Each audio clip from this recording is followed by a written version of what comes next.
Essa é a voz da profecia, uma voz de esperança, que proclama a volta do Senhor. Jesus em breve virá.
Você ou não, ele virá.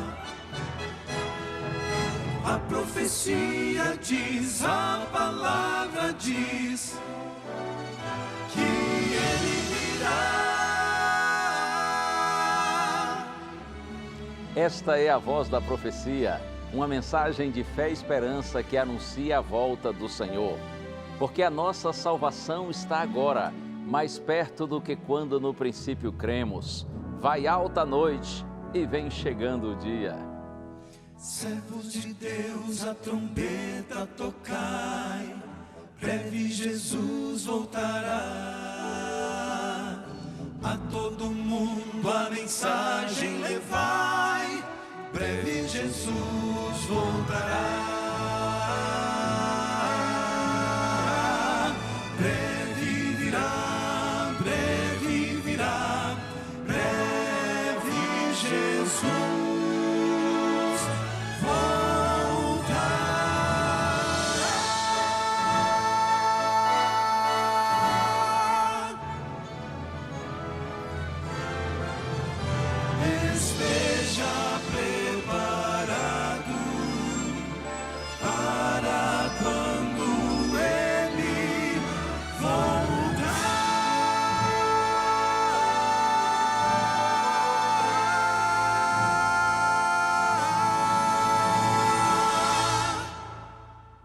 Essa é a nossa bendita esperança, Jesus breve virá. Foi Ele quem prometeu e sua palavra é fiel e verdadeira. Essa é a maior esperança de todos os tempos. Todos os filhos de Deus, todos os cristãos espalhados pelo mundo inteiro, de todas as denominações religiosas, creem na promessa da segunda vinda de Jesus. E a nossa confiança está, como já disse, baseada na palavra do Senhor. Ele prometeu e Ele virá. Tomara que quando Ele retornar em glória e majestade, Ele encontre a você e a mim, a nós todos preparados para seu encontro. E a partir daí começa a eternidade para os filhinhos de Deus. Bênçãos do Senhor sobre você e sobre sua casa, e muito obrigado pelo carinho de sua audiência, porque mais uma vez você escolhe estar aqui na TV Novo Tempo, canal da Esperança, agora para o programa A Voz da Profecia. Você já ouviu a primeira música do quarteto, que é sempre esse prefixo lindo, breve virá, mas ainda hoje você vai ouvir outras duas lindas músicas. E eu tenho um testemunho para você, um testemunho de alguém que está vivendo com um sábio coração, porque decidiu viver para a glória do Senhor, decidiu conduzir a sua família nos caminhos de Deus e tem hoje uma família abençoada e que testemunha para os outros a respeito do amor de Deus. Como é bom quando nós sentimos que nossa casa está abençoada, porque nós, filhos de Deus, temos um coração sábio. E esse é o tema do nosso sermão de hoje, da mensagem do programa de hoje, Coração Sábio. Nós vamos entender como Deus pode, Deus quer e Deus transforma a vida daqueles que se colocam nas suas mãos para que verdadeiramente vivam com sabedoria. Chegou a hora, estamos juntos mais uma vez no ar, a voz da profecia.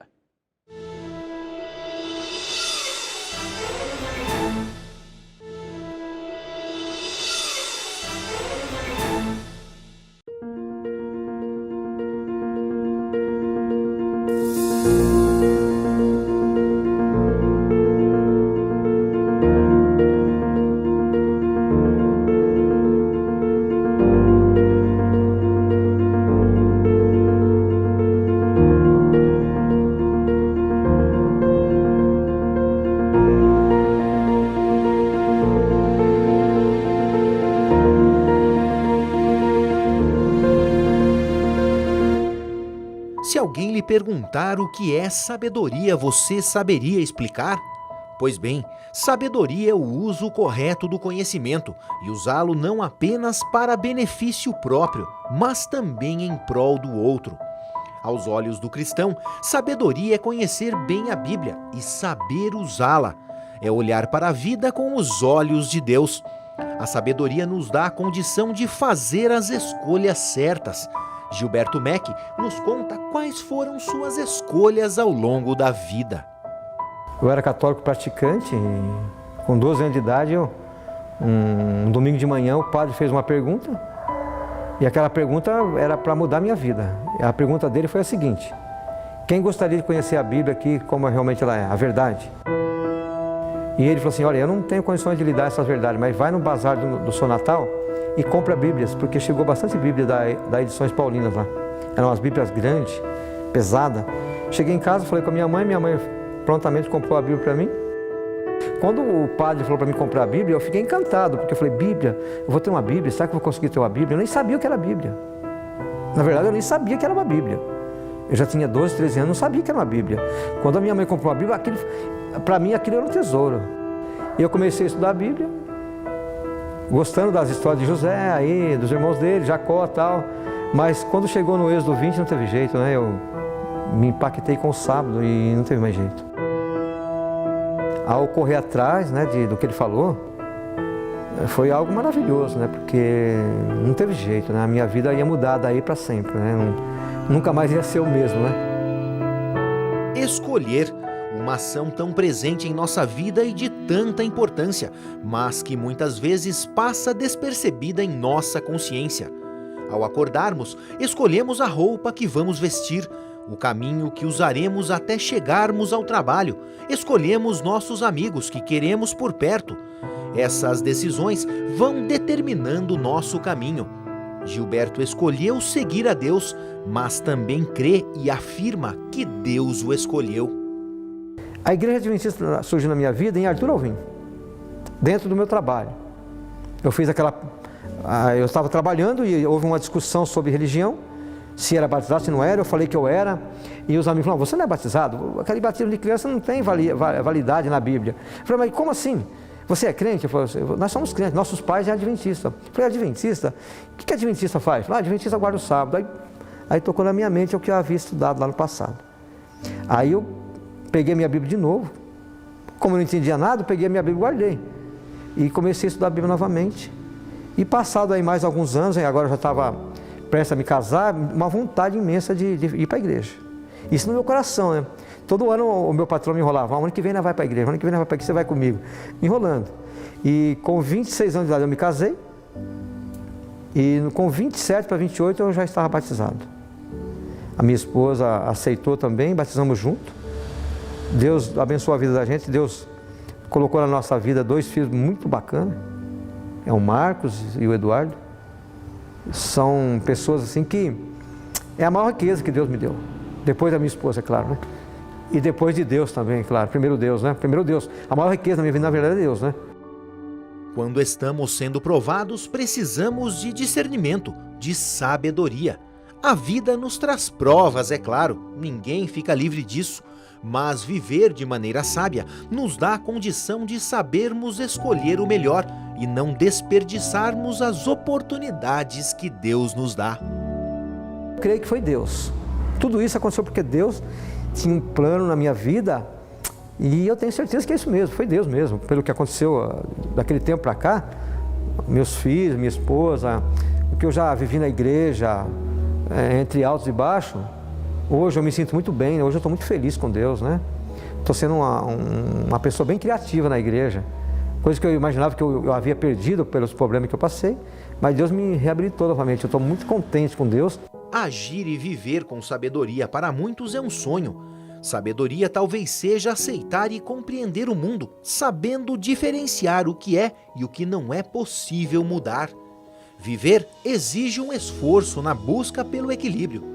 Muitas vezes, o caminho percorrido em busca da sabedoria traz quedas, problemas e até desilusões, mas o tempo mostra o que realmente importa para cada um de nós.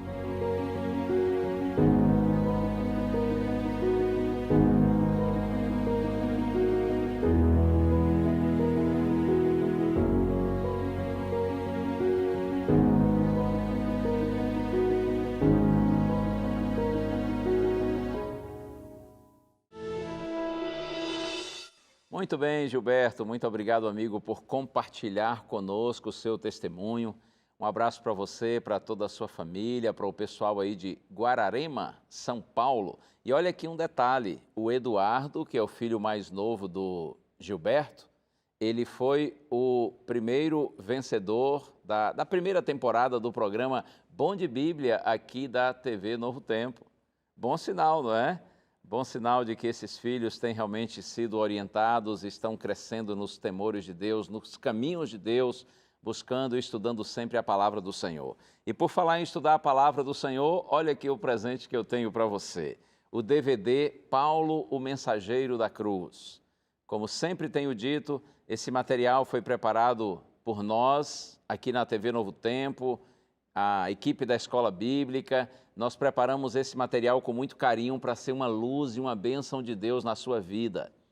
Aqui existem 15 temas, todos baseados em ensinos do apóstolo Paulo. E o objetivo desse material é fazer com que, ao estudar esses temas, você compreenda melhor a vontade de Deus para a sua vida. Aqui existem assuntos muito importantes, como, por exemplo, Paulo e a sexualidade, Paulo e o corpo, Paulo e a lei de Deus, Paulo e a idolatria, Paulo e o domingo, Paulo e o batismo, Paulo e a igreja e tantos outros. Se você desejar esse material, é só pedir que a gente lhe manda. Pode fazer contato conosco através do telefone, nosso número 0 operadora 12 21 27 31 21. Está aí na sua tela. É só você fazer a ligação no horário comercial, ok? Outra possibilidade é de você pedir esse material através do WhatsApp. Nosso número 12981001425. Esse é o número. Manda mensagem de texto dizendo que você quer o DVD e nós vamos enviá-lo para você e vai chegar às suas mãos para que você estude a palavra de Deus através desse material. Vamos agora para um pequeno intervalo e logo depois eu volto com você para a gente abrir a Santa Bíblia e vamos pensar nesse tema lindo, Coração Sábio.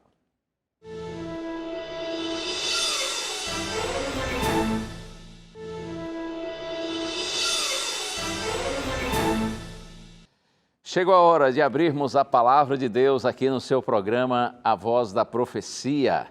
E aí, como é que estão as coisas para você? Tá tudo certinho? Tudo azulzinho? Eu tinha um amigo que dizia assim, tá tudo azul com bolinhas brancas. Eu não sei de onde ele tirou essa ideia, mas ele estava apenas querendo dizer assim, você está feliz, está na boa, está tranquilão, está tudo dando certinho para você? Ou, de repente, as coisas não estão assim tão boas? Eu sei que falo aqui para diferentes pessoas que vivem diferentes momentos, não é? É possível que uns estejam realmente felizes, realizados, contentes, porque tudo tem dado certinho na vida, mas eu sei que tem gente aí agora que está me ouvindo e que, se não com os olhos cheios de lágrimas, mas com o coração em prantos. E eu quero dizer especialmente para você que talvez esteja vivendo um momento difícil. Eu digo para você, segura na mão de Deus, confie no Senhor. Todos nós, seres humanos, temos lágrimas escondidas por trás dos nossos sorrisos. Enquanto nós vivemos nessa realidade presente, nós sempre vamos transitar entre alegrias e tristezas, entre realizações e frustrações, decepções, entre conquistas e perdas. Mas esses momentos de perdas, de dificuldades, de tristezas, eles podem ser vividos de duas maneiras. Uma é em desespero, em pranto, em agonia, e o outro é em submissão a Deus, em jogar-se nos braços do Senhor e clamar por sua graça e sua misericórdia. E creia, sempre que nos momentos difíceis nós buscamos a Deus com mais intensidade, então Deus transforma de alguma maneira o mal em bem. Deus faz com que os momentos áridos se tornem períodos de aprendizagem, de crescimento, de desenvolvimento. É assim, Deus é bom. Por isso, se você vive um momento difícil, jogue-se nos braços do Senhor, confie nele para valer e acredite, de alguma maneira Ele vai transformar a maldição em bênção, porque Ele é maravilhoso. Vamos orar juntos ao Senhor agora. Pai querido, nessa hora, Senhor, eu quero te pedir por todos que estão orando comigo e que estão passando por momentos difíceis. Tu sabes quem são esses teus filhinhos e onde eles estão, Senhor. Guarda-os sob os teus paternais cuidados. Toca a vida deles, Senhor, para que eles sejam alcançados por Tua graça e abençoados nessas horas difíceis. E eu te peço também, Pai, ilumina-nos para compreendermos Tua santa palavra. Oramos em Jesus. Amém. Muito bem, vamos então ao texto bíblico. Eu pensei no texto para começar, que está aqui no segundo livro da Bíblia, Êxodo, capítulo 1, verso 6. Esse é um versinho pequeno, Êxodo, capítulo 1, verso 6. Está escrito assim: faleceu José e todos os seus irmãos e toda aquela geração. Simplesmente assim, faleceu José, todos os seus irmãos e toda aquela geração. Eu acho que uma outra vez, até pregando aqui na Novo Tempo, ao citar esse verso, eu até brinquei dizendo assim: você poderia decorar esse verso para que, em algum momento aí que você estiver fazendo o culto, talvez com alguns irmãos da igreja, ou mesmo lá em sua casa, um culto assim em família, e alguém disser para você assim: olha, você poderia citar aí um versinho seu preferido, um versinho que você gosta, que tem uma mensagem que seja significativa para você. De repente você poderia decorar esse versinho e citá-lo nessa hora, até porque é pequeno, é fácil de decorar. Compreende? Então, digamos que está ali num culto em família e cada um vai falar um versinho que acha bonito, significativo. Aí então você cita esse versinho, você diz assim: faleceu José, todos os seus irmãos e toda aquela geração. E as pessoas ao seu redor vão dizer: misericórdia, o que está acontecendo com você? Ora, de tantos versos bonitos da Bíblia, você foi decorar logo esse. E você diz que esse é seu verso predileto, mas como pode ser? Um verso que está falando de morte, e muita morte. É morte de muita gente. Veja, faleceu José e todos os seus irmãos e toda aquela geração. Morreu todo mundo que vivia no tempo de José. Como esse verso pode ser bonito? Como pode ser o verso preferido de alguém? Ou geralmente não é. Porque esse texto está se referindo à questão da morte. E a morte não é desejada, não é? A morte é uma intrusa, é uma indesejada. A gente não gosta nem de pensar em morte, quanto mais em falar a respeito de morte. E a explicação para essa nossa aversão em relação à morte é muito simples. É que nós fomos criados para a vida. Deus não nos fez para morrer. Eu gosto do texto que está lá em Eclesiastes, capítulo 3, verso 11, onde Salomão diz assim que Deus pôs a eternidade no coração do homem. Deus criou a gente para a vida, não foi para a morte. Por isso que ela é tão indesejada. Por isso que a gente não gosta nem de pensar, quanto mais de falar a respeito de morte. Eu, inclusive, digo para você, eu não tenho nenhum plano para morrer. Ah, não tenho, não. Eu sei que isso pode acontecer, não é? Se Jesus não voltar logo e eu viver até envelhecer, vai chegar um momento que eu vou morrer. Aliás, eu posso morrer a qualquer hora. Para morrer basta estar vivo, não é? Mas eu não fico fazendo nenhum plano a respeito de morte, não. Essa coisa de comprar sepultura lá no cemitério, de avaliar preço de caixão, eu não quero nem saber disso, não. Quando eu morrer, se virem para me sepultar, quem quiser me sepultar. E, aliás, se não quiserem me sepultar, eu também não vou estar nem aí, não é? Quem está morto não sabe de absolutamente nada.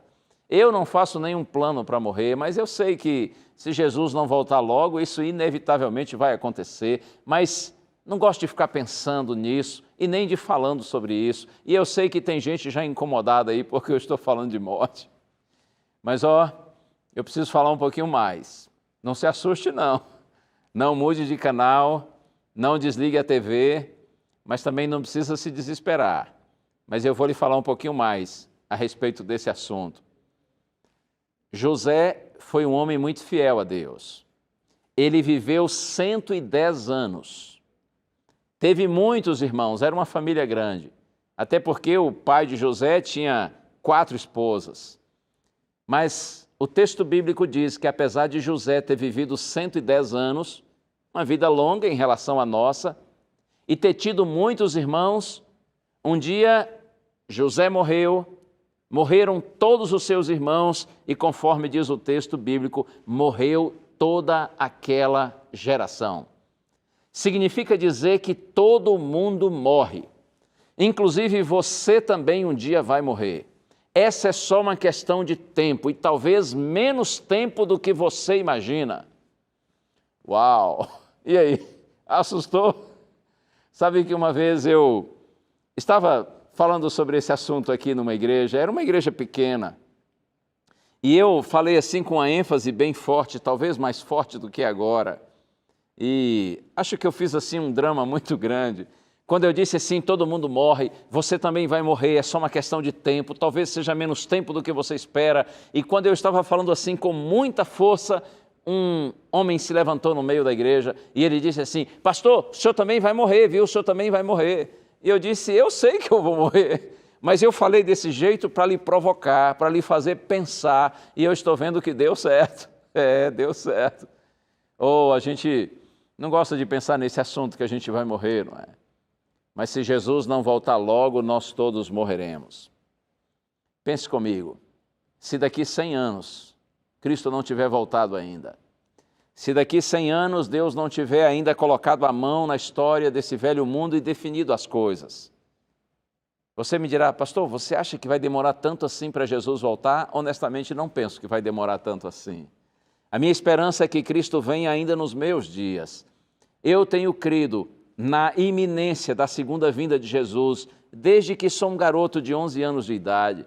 É verdade que já se passaram mais de 40 anos, Jesus não veio ainda, mas eu continuo crendo que Jesus breve virá, eu continuo esperando Jesus ainda para os meus dias, mas eu não posso afirmar que Jesus virá daqui 1 ano, 5 anos, 10 anos ou 50 anos. Vamos imaginar que daqui 100 anos Cristo ainda não tenha voltado, ainda que não seja esse o nosso pensamento. Se daqui 100 anos Jesus não tiver ainda retornado, você que está me ouvindo agora estará vivo? Eu estarei vivo? Claro que não. Mesmo os garotinhos mais novinhos que estão me assistindo aí agora, mesmo as criancinhas que talvez estejam aí agora me assistindo, mesmo vocês não estarão vivos. Se daqui 100 anos Jesus não tiver retornado, provavelmente até vocês também, meninos e meninas, estarão mortos. E vou dizer mais uma coisa. Quando o homem morre, juntamente com o seu corpo, sepulta-se o seu nome. O que eu estou querendo dizer com isso é que nós não apenas, se daqui 100 anos Jesus não tiver voltado, nós não apenas estaremos mortos, mas nós também estaremos esquecidos. É assim. Os homens se esquecem com facilidade daqueles que partem, daqueles que morrem. E, aliás, quanto mais o tempo está passando e o coração humano parece que vai ficando mais insensível, mais endurecido, cumprindo as palavras de Jesus lá no sermão profético, o amor vai se esfriando. Quanto mais o tempo passa e o amor vai se esfriando no relacionamento do homem com Deus e do homem para com o próprio homem, do ser humano entre si, quanto mais o amor vai se esfriando em nosso coração, mais rápido nós vamos nos esquecendo das pessoas que conviveram conosco e que já morreram. Então, por isso que eu lhe digo, quando você morrer, não apenas seu corpo será sepultado, mas também o seu nome, porque você será esquecido. As pessoas precisam fazer coisas muito extraordinárias para serem lembradas muito tempo depois da morte. Como a maioria dos seres humanos não faz coisas extraordinárias, seja para o bem ou para o mal, então a maioria que morre é esquecida e esquecida em pouco tempo. Mas eu vou suavizar um pouco aqui essas informações tão fúnebres, tão ruins, não é? Tão assustadoras, e vou dizer uma outra coisa, mas que agora é boa, e é muito boa, e que é verdadeira. Mesmo que todos os homens se esqueçam de você, Deus jamais se esquecerá. Jesus poderá voltar daqui a 100, 200, 300 anos e nós já estarmos mortos há muito tempo, não importa. Quando Cristo voltar em glória e majestade, a palavra de Deus diz que a primeira providência do Senhor será chamar à vida aqueles homens e mulheres que viveram e morreram confiantes na sua palavra. Oh, Deus seja louvado! Os homens poderão esquecer de você, eles jamais sequer saberão o seu nome, saberão que você existiu, Mas quando você se converte a Deus e pela fé você anda com Deus, o seu nome não apenas é escrito no livro de Deus, mas ele está registrado no coração de Deus, e o Senhor jamais se esquece de nenhum dos seus filhinhos. Quando Cristo voltar em glória e majestade, todos os que viveram e morreram confiantes nele serão ressuscitados com um corpo perfeito, imortal e glorificado, e nós estaremos a partir daí juntos para sempre com o nosso Senhor. Não é maravilhoso pensar nisso? Creia nisso. Essa é a palavra do Senhor. Agora eu quero ir com você ao texto que é central aqui na nossa reflexão de hoje. Vamos ao Salmo 90. Convido você então, se tem aí sua Bíblia, se está acompanhando o texto, Salmo 90. Vou começar com o verso 10. Esse salmo aqui é uma oração de Moisés. Moisés foi um outro grande homem de Deus. Ele viveu 120 anos. Mas apesar de ter sido homem de Deus e ter tido vida longa, também morreu. Porque todo mundo morre. Olha no verso 10. Salmo 90, verso 10. Oração de Moisés. Está escrito assim: os dias da nossa vida sobem a 70 anos, ou em havendo vigor a 80. Neste caso, o melhor deles é canseiro e enfado, porque tudo passa rapidamente e nós voamos. Moisés está dizendo, olha, os dias da nossa vida sobem a 70 anos. Se houver vigor, a 80, mas o que passa disso é canseira e enfado. Estou falando para alguém que já tem 70, você já chegou aí na marca dos 70, você já é um setentão, uma setentona, então glorifica a Deus, porque você é um vitorioso.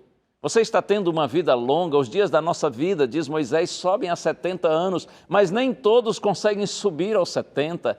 Quantos já morreram antes de você? Quantos já morreram muito mais novos do que você? Então, se você já tem 70, glorifica. E eu sei que estou falando agora para alguém que já passou dos 70, já chegou à casa dos 80 anos. Você é um oitentão aí, oitentona. Oh, mulher, glorifica a Deus. Louva a Deus, homem de Deus, pelo privilégio que Ele está dando a você de viver. Você que já chegou aos 80 anos de idade. E tem gente aí que já passou de 80, não tem? Tem, sim. Tem gente de 90, tem gente quase com 100. Eu não sei se tem alguém que já passou dos 100 que esteja me assistindo agora. Mas Moisés diz assim, olha, setentão já é vitória, 80 é vitória maior. Agora, se passar de 80, já é vitorioso demais. Já está tão vitorioso que o negócio vai começar a complicar. O que passa disso, diz Moisés, é canseira e enfado, porque tudo passa rapidamente e nós voamos. Ele está dizendo que quando nós nos tornamos muito velhos, é natural que com o envelhecimento vem o enfraquecimento.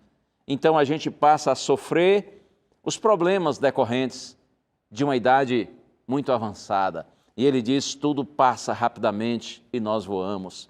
Lá em Tiago, no capítulo 4, verso 14, está escrito que nós somos como neblina, que aparece por um instante e logo se dissipa. Assim é a nossa vida nessa terra, nesse mundo de pecado no qual nós vivemos. Nós temos aqui uma existência curta, uma existência passageira. Geralmente quem é novo é que acha que a vida demora de passar, não é? Eu sei disso. Eu me lembro quando eu era mais novinho, eu queria muito fazer algumas coisas que os jovens, os adultos podiam fazer e que eu como criança não podia. E eu achava que o tempo demorava muito de passar. Eu me lembro, por exemplo, quando garoto na igreja, ouvi, não sei nem de quem foi, mas eu ouvi dizer que os meninos da igreja podiam namorar a partir dos 15 anos de idade. E eu sei que, assim, com meus 12, 13, essa informação ficou na minha cabeça. E eu pensei, mas vai demorar só quando eu tiver 15 anos. Mas ali, pré-adolescente, já meio fogozinho para namorar. E eu pensei, mas tá bom, eu vou esperar. Se a igreja diz que é 15, eu vou esperar os 15.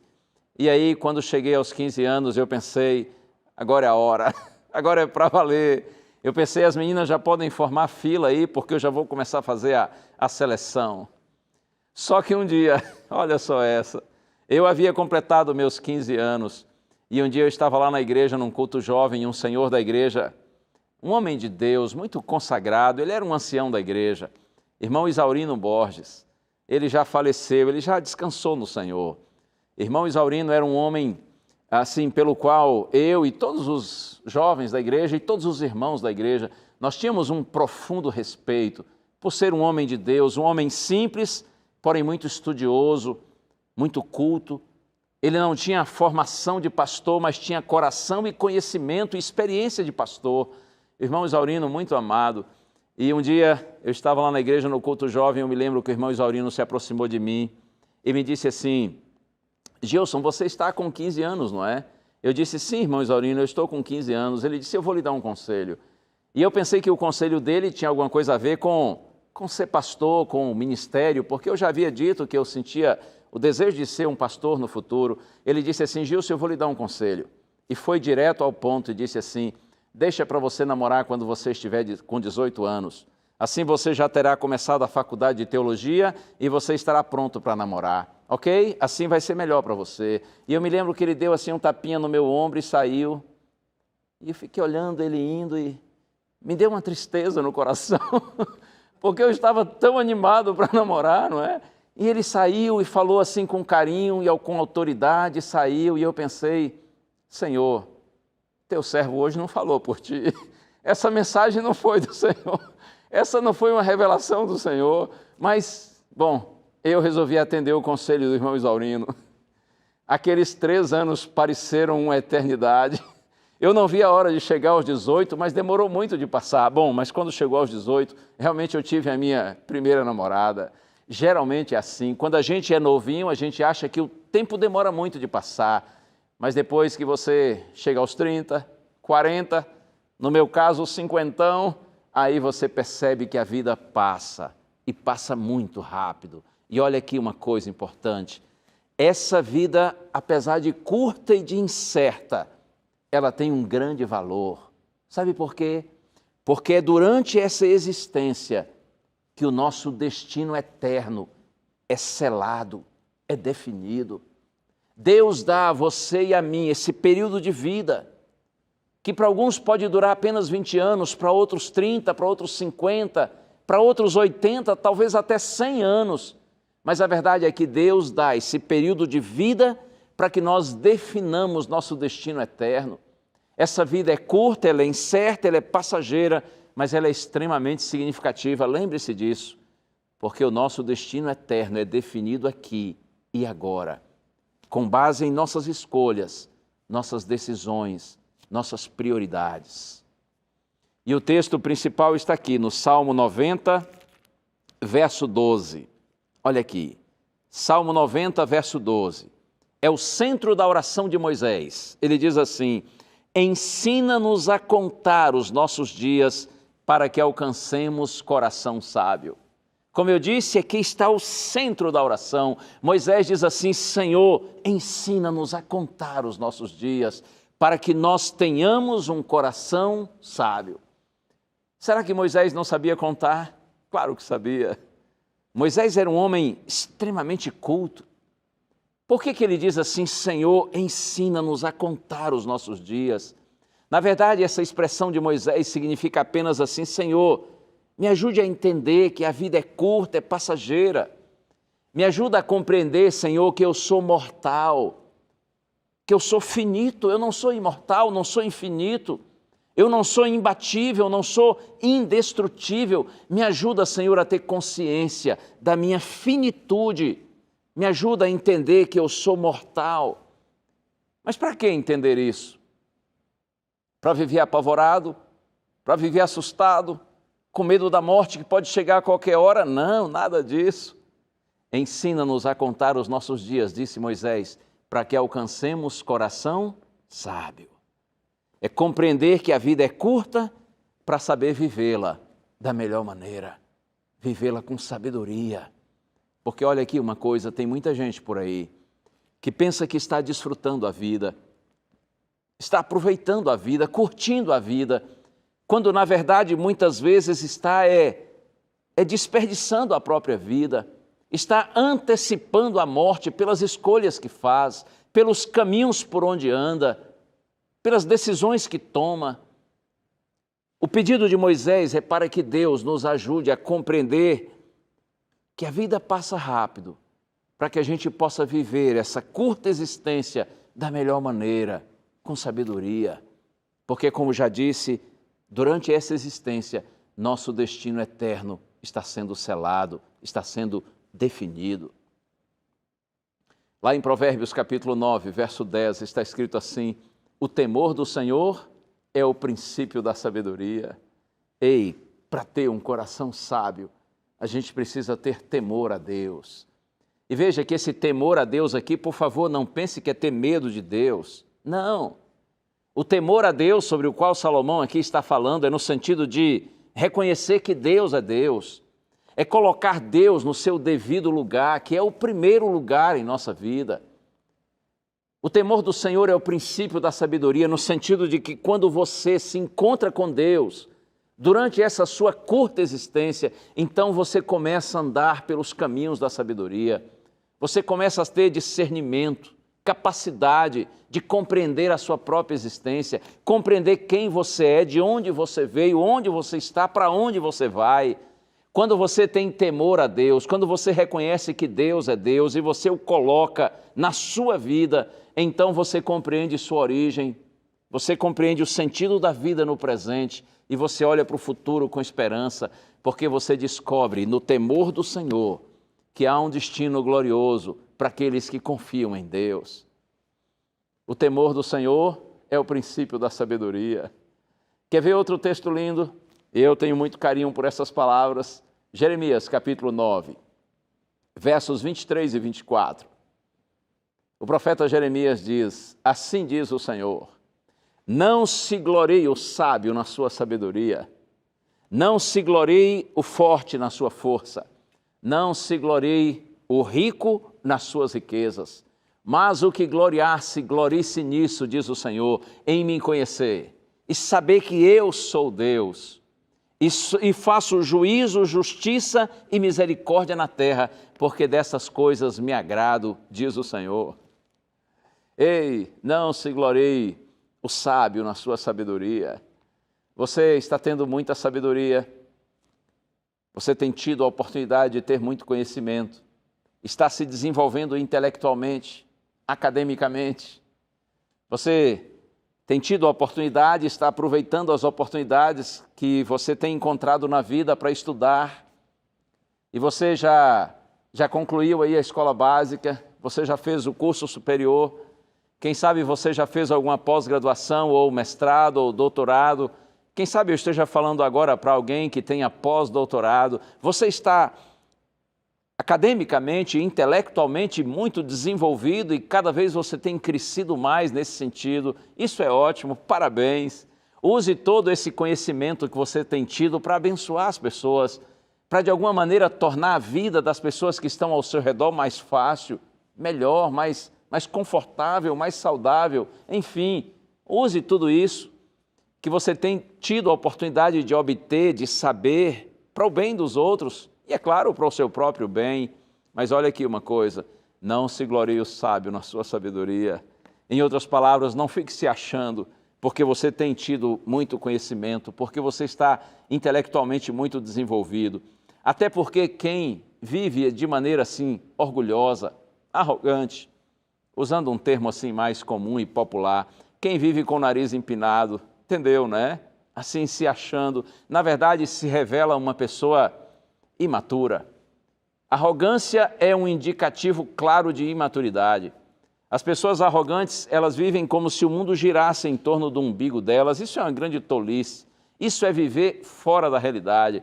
Então, ok, você está bem desenvolvido intelectualmente, parabéns por isso. Use isso para o seu bem e para o bem dos outros, mas nem por isso fique arrogante, até porque, com certeza, por mais conhecimento que você tenha, tem gente por aí que sabe muito mais do que você. E, aliás, quem pensa que sabe muito revela ignorância também, além de imaturidade, porque sempre há muito mais para a gente saber do que o que a gente sabe.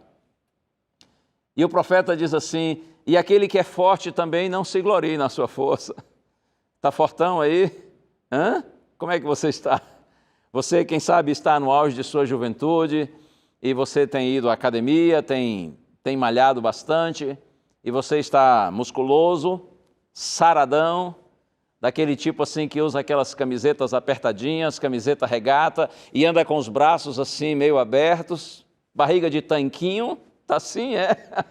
Muito bem, parabéns por você estar fazendo bastante exercício e por você estar assim tão esbelto, tão saudável, mas olha aqui uma coisa, não se glorie na sua força, você que é fortão, porque tem gente mais forte que você e, aliás, a sua força passa. Muitos velhinhos que hoje estão fraquinhos, estão até andando com dificuldade, talvez na juventude já foram tão fortes quanto você é hoje, mas o tempo passou. Quem vive envelhece e quem envelhece enfraquece. E o profeta diz assim, e o rico também, não se glorie nas suas riquezas. Você tem prosperado financeiramente, que bom, graças a Deus. Dê glórias a Deus por isso.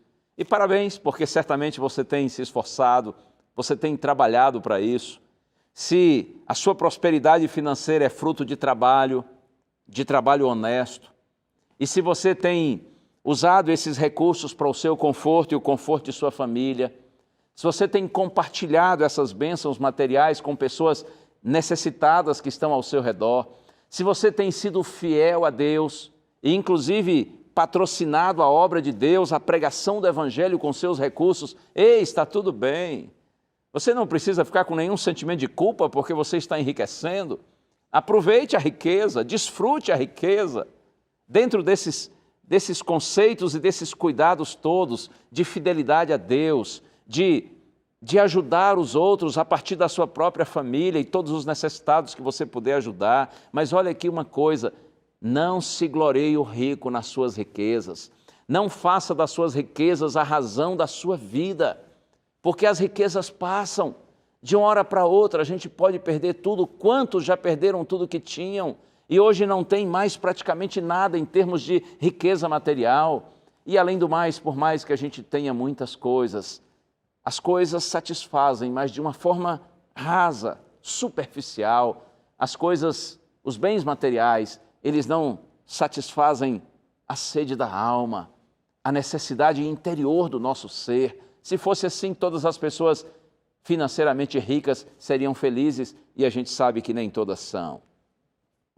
Não se glorie o forte na sua força, o sábio na sua sabedoria, nem o rico nas suas riquezas, mas o que gloriar-se, glorie-se nisso, diz o Senhor, em mim conhecer e saber que eu sou Deus.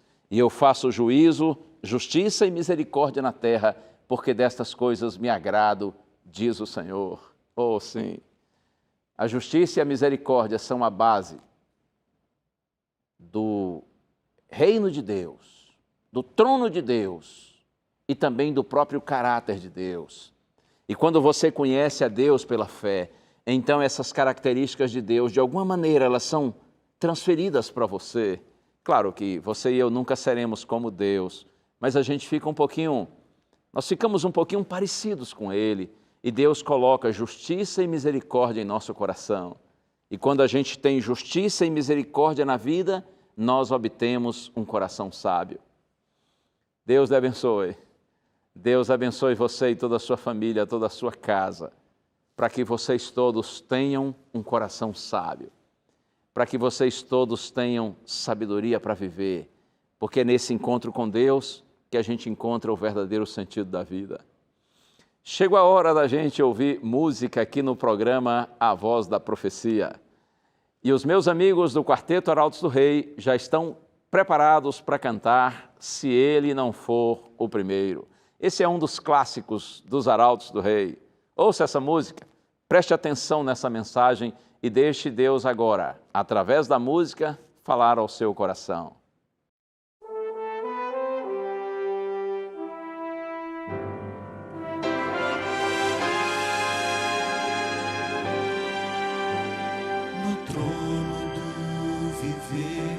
Só existe lugar para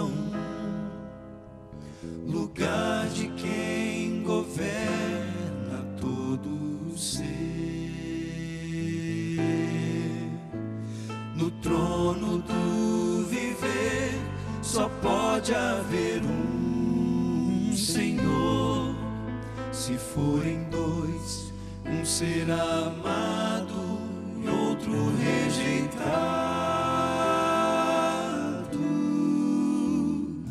Vem, decide agora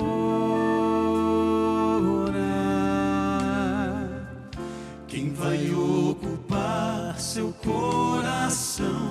Mas lembre, se ele não for o primeiro em seu coração, então já não é mais nada, não passa de uma ilusão. Mas se ele for o primeiro, o seu companheiro, motivo do seu existir, você vai viver, você vai sorrir, você vai vencer.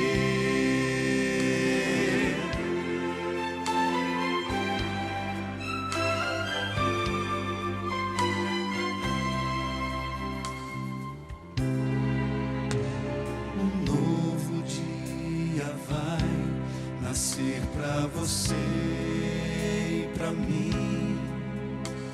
Depende de aceitar Jesus no viver. É hora de beber da fonte da vida. Você verá, em Jesus existe plena alegria.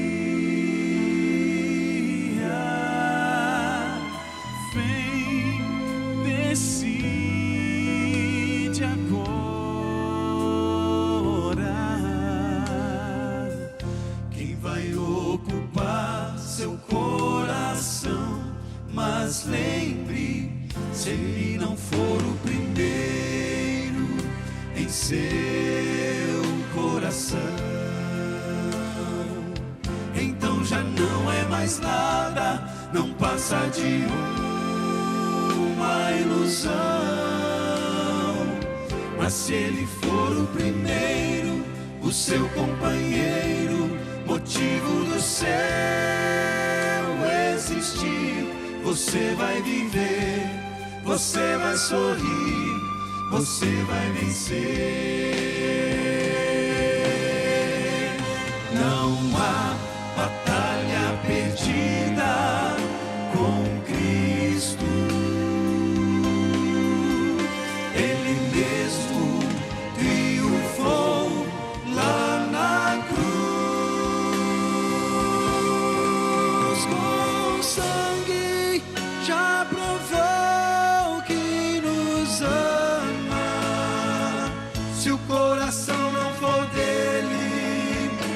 Será de mais ninguém.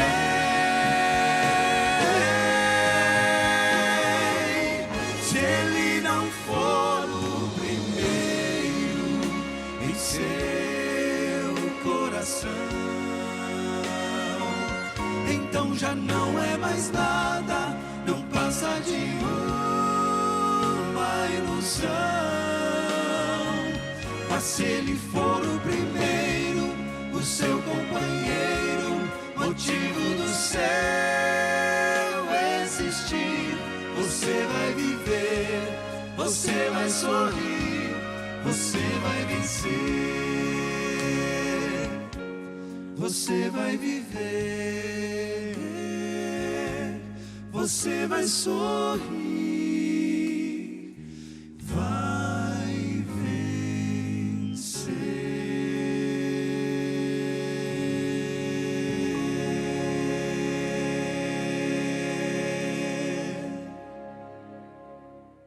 Muito obrigado, amigos. E essa é uma grande verdade, não é mesmo?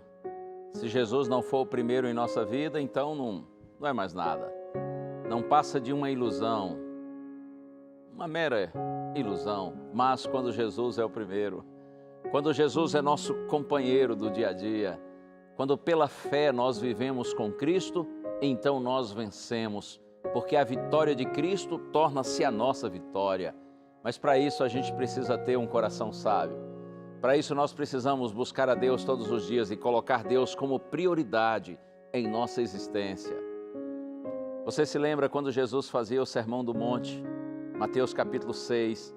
Em determinado momento Jesus disse assim: não ajuntem para vocês tesouros sobre a terra, porque os tesouros que são ajuntados, acumulados aqui, eles são corroídos por ferrugem e roubados por ladrões.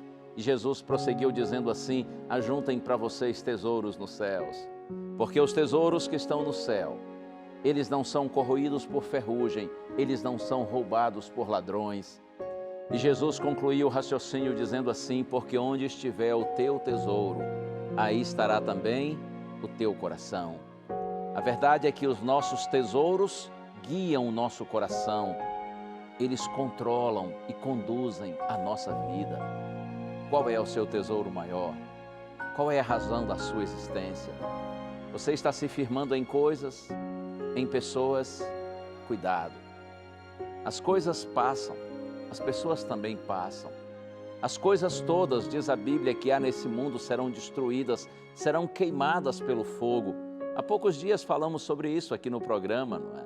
E as pessoas, por melhores que sejam, por mais bem intencionadas e por mais que gostem de nós, elas também passam, elas também falham. As pessoas erram, elas nos decepcionam, você sabe disso. Você deve medir os outros a partir de você mesmo. A gente conhece as pessoas conhecendo a nós mesmos. Somos todos fracos e todos falhos. A nossa segurança está no Senhor e unicamente em nosso Senhor. Por isso peçamos a Deus que nos ajude a acumular tesouros no céu. E sabe quando é que a gente acumula tesouros no céu? Quando tudo que nós temos e que nós somos, nós dedicamos a Deus. Nós acumulamos tesouros no céu quando nessa vida nós vivemos para a glória do Senhor.